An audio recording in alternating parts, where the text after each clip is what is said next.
Shalom, shalom, Israel partners, and welcome to our weekly report. And let's dive right in.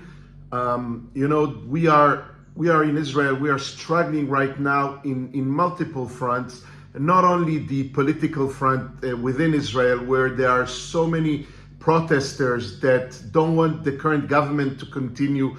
They're blaming the government. They're blaming the military. They're blaming everybody for this terrible attack that occurred on October 7th, and everybody wants to have investigation committees, and they want to kick the government out, and they want to change and replace the commanders of the army, and they are walking down in the streets and protesting. But the main situation in Israel now, and I would say the main issue throughout the country, is the protests against the government paid by political powers, and I would say even other principalities also, to push the government to the edge of the situation concerning the negotiations for the release of the Israeli hostages.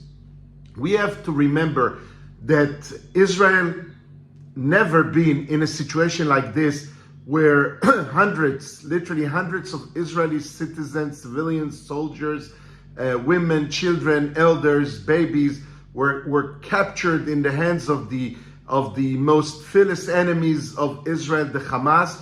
And we have seen last week how they actually executed 6 of them when the IDF was closer to try and release them. And this situation is putting a huge burden over the government, but also their families of these hostages, together with hundreds of thousands of Israelis, wants Israel to literally surrender to the terms of Hamas and release thousands of and hundreds of terrorists with blood on their hands, and stop the war and lose everything that we have achieved right now, and literally waste the blood of the Israeli soldiers that already been spilled to bring us to where we are right now, in a place where we can put military pressure over the Hamas. They want us to surrender and give away everything so these hostages will be released.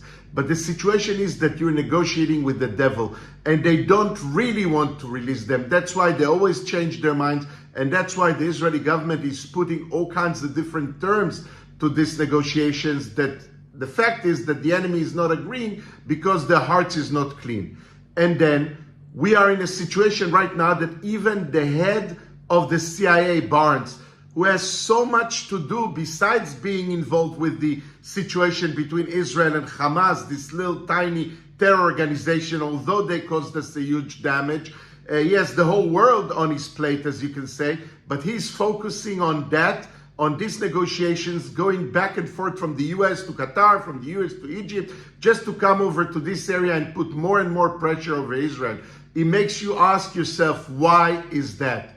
Because the main goal for them is literally to push Israel to the edge. The American administration is putting more pressure over Israel than over Hamas or the negotiation table. They want Israel to surrender. They want Israel to give up for eternal political reasons in the US.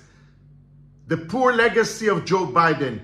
He hasn't done nothing throughout his entire term. And now he wants to push Israel to the edge so he can say that he brought some success and brought Israel to the negotiating table and brought a ceasefire and the end of the war in Gaza, maybe to help Kamala Harris with her campaign. That's it. Political reasons putting pressure over Israel. Let's pray for this to cease and stop. Let's pray for the will of God to happen right now and for Israel to prevail this war. We cannot surrender to terrorists. There used to be a time where Americans never negotiated with terrorists, and now they're leading the negotiations and putting a pressure over an ally. We can live with that America is not going to push us to the edge. Please pray together with us. Keep sowing your seeds into Israel. If you want to give more and help more, ask your pastors, ask your leaders, how can we do more for Israel at such a time as this? I love you. Have a great weekend. Bye for now.